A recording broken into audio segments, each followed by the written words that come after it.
잠수함과 잠수부와 아이들.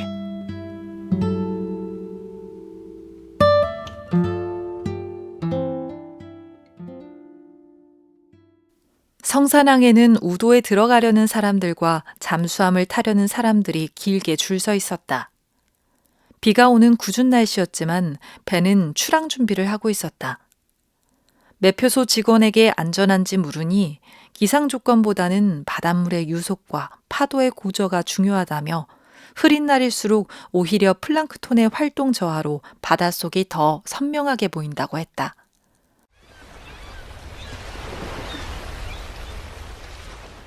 잠수함을 타기 위해 배가 바다 한가운데로 나아가자 갈매기들이 새우깡을 먹으러 따라왔다. 노란 잠수함의 이름은 용궁이었다. 꼬리의 입구로 내려가자 생각보다 넓고 어두운 공간이 나타났다. 원형 창 너머로 옅게 푸른빛이 감도는 바다가 잠수함 내부를 비추고 있었다.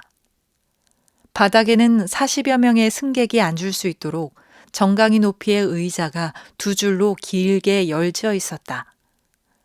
사람들이 순차적으로 내려와 자리를 잡았다. 대부분 아이들의 자연학습을 위해 온 가족 단위의 관광객이었다. 출입문이 닫히고 빨간색 유니폼을 입은 중년 남자가 마이크를 잡았다. 안녕하세요. 오늘 여러분의 해저 탐험을 도와줄 안내사입니다. 사람들이 들뜬 표정으로 박수를 쳤다. 잠수함 양쪽에 모니터 화면이 있죠? 잠수함 위에 카메라가 달려 있는데요. 이 카메라로 바닷속 모습을 실시간으로 보여줄 거예요. 지금 화면에 잠수복을 입고 서 있는 분은 우리의 여행을 도와줄 다이버입니다.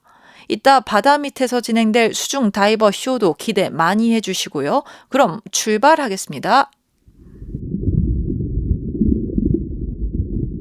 육중한 소음을 내며 잠수함이 움직이자 내부가 웅성웅성 소란해졌다. 사람들의 얼굴에는 기대와 두려움이 혼재되어 있었다. 화면 속 잠수부도 함정 위에서 내려갈 채비를 하고 있었다. 이윽고 쿠궁 하는 굉음과 함께 잠수함이 기울었고 잠수부 양쪽으로 물이 들이닥쳤다. 순식간이었다. 바다가 다이버를 집어삼켰다.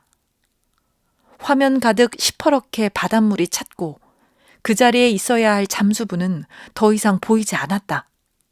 방금 전까지만 해도 분명 있었는데 한순간 사라져버렸다. 잠수부가 물에 휩쓸려 사라지는 장면이 고스란히 화면에 중계되었고 내 머릿속은 그날이 오버랩 되었다. 그날 제주로 향하던 아이들은 돌아오지 못했다.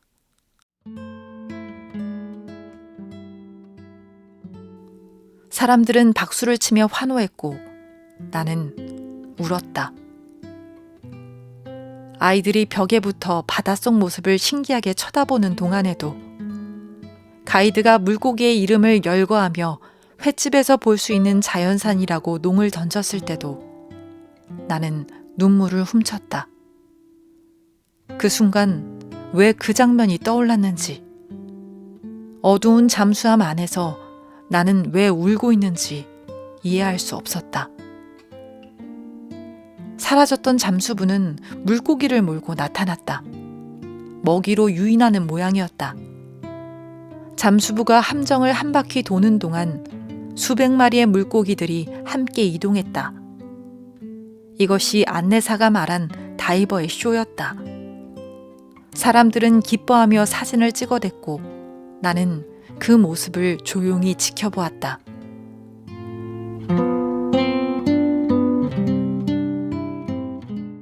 잠수부를 다시 보게 된 건 해저 탐험이 끝나고 잠수함에서 나와 다시 수송선으로 옮겨 탈 때였다.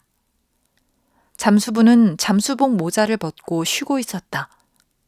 놀랍게도 그녀는 피부가 어두운 외국인 노동자였다. 기껏해야 20대 후반 정도로밖에 보이지 않는 앳된 얼굴에 이제 보니 체구도 작았다. 그녀가 어떤 사연으로 제주까지 와 잠수부가 되었는지 알 수 없지만 그녀에게 세상은 어떤 모습일지 궁금해졌다. 매일 하루 30분 간격으로 바닷속에 들어가 쇼를 펼치며 무슨 생각을 할까?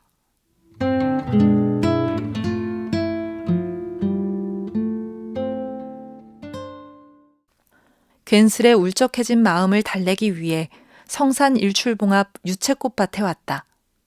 2월의 제주는 아직 스산하고 추웠다. 꽃이 피기에 이른 시기임에도 불구하고 샛노란 유채꽃이 특유의 거름 냄새를 풍기며 활짝 피어 있었고 여행객들이 여기저기서 포즈를 취하며 사진을 찍고 있었다. 사진을 찍어줄 누군가가 있다는 것만으로도 행복해 보였다. 나도 꽃 앞에 쭈그려 앉아 셀카를 찍었다.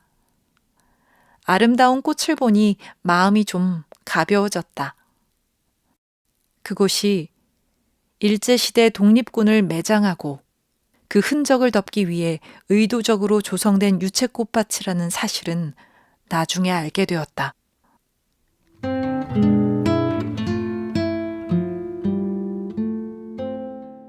유채꽃밭에서 도로를 건너면 광치기 해변이었다.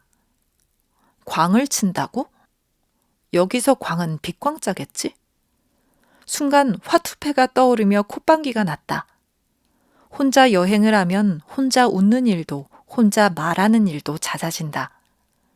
어느 소설에서 혼잣말을 하는 이유가 내가 감각하는 바를 내가 알 수 있게 하기 위함이라고 했는데 혼자 웃는 것은 내가 나에게 보내는 웃음인 건가? 그렇다면 혼자 하는 생각은? 존재하고 있음을 자각하기 위해서?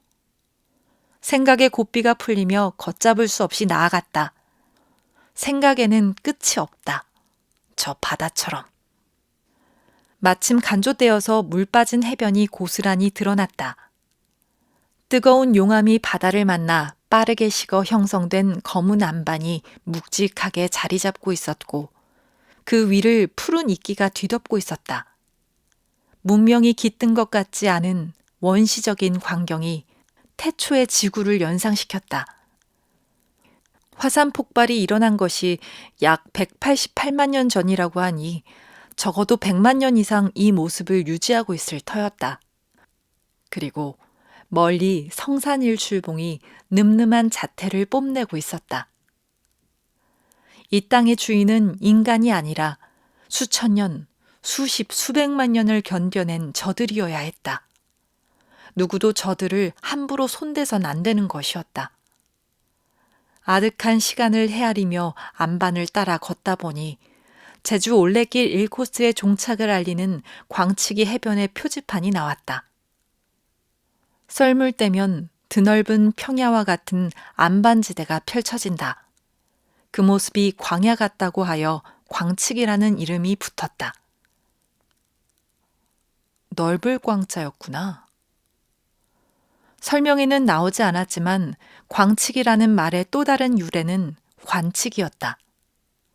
바람이 심한 제주에서 바다에 나갔다 돌아오지 못한 남자들의 시체가 해변으로 떠밀려 왔고 그들의 관을 이곳에서 짜서 관치기로 불렀다가 광치기가 되었다는 설이었다. 이 아름다운 곳에 비극적인 역사가 숨어 있었다. 안내판 옆에 대리석으로 만들어진 비석이 있었다. 섬에는 우수가 있다. 이게 어디서 나오는지 알 수 없다. 그것이 마음 갑갑하게 만드는 이유다. 동쪽 끝 성산 일출봉, 즉 새벽바위라 불리는 이곳에서 느낄 수 있다. 1948년 9월 25일 아침에 군인들이 성산포 사람들을 총살하기 위하여 트럭에서 해변으로 내리게 했을 때 그들의 눈앞에 보였던 게 이 바위다. 오늘날 이 잔인한 전쟁의 기억은 지워지고 있다. 아이들은 바다에서 헤엄치고 자신들 부모의 피를 마신 모래에서 논다. 매일 아침 휴가를 온 여행객들은 가족들과 함께 바위 너머로 솟는 일출을 보러 이 바위에 오른다. 이곳의 이름은 터진목, 터진 길목이라는 뜻으로 지금이야 공사를 벌여 육지와 완전히 이어져 있지만 1940년대 초까지만 해도 물때에 따라 육지길이 열리고 닫혀 붙여진 이름이었다. 이곳에서 희생된 성산면 관내 주민 대부분과 인근 구자면 일대에서 붙잡혀온 주민들이 한꺼번에 총살당했고 그들의 피로 바다가 붉게 물들었다. 말하자면 학살터였다. 몇 발자국 더 들어가면 추모비가 쓸쓸히 서 있었다. 한자로 제주 4.3 성산읍 희생자 위령비라고 새겨져 있고 뒷면에는 당시 희생된 성산읍 사람들의 명단이 리별로 음각되어 있었다. 일면식도 없는 이들의 이름을 하나하나 읽었다. 자그마치 450여 명에 달했다. 누구누구의 자, 누구누구의 처와 같이 이름 없는 이들도 있었다. 제주에서는 한 집걸로 한 집이 같은 날 제사를 지낸다던데 당시 30만 인구 중 10분의 1이 죽었다는 끔찍한 역사가 새삼 피부로 와닿았다. 이 비극을 감당하며 살아왔을 제주 사람들이 가여웠다. 발길을 돌려 다시 바다로 나갔다. 그날의 참혹한 광경을 바다는 기억하고 있을 터였다. 연회색 하늘과 비에 젖은 바다를 보자 이 섬의 우수가 느껴지는 것 같아 가슴이 갑갑해졌다. 영문도 모른 채 포승줄에 묶여 끌려와 성산 일출봉을 보며 생을 마감했을 사람들의 모습이 눈앞에 어른거렸다. 심상에는 끝이 없다. 저 깊숙한 곳으로부터 뜨거운 것이 솟구쳤다. 눈을 감고 그들의 명복을 빌었다.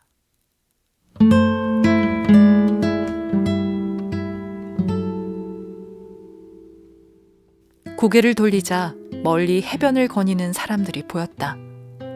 연인들은 팔짱을 끼고 걸었고 간혹 주저앉아 모래 위에 하트를 그렸다. 그들은 아름다운 바다를 배경 삼아 사진을 찍고는 가버렸다.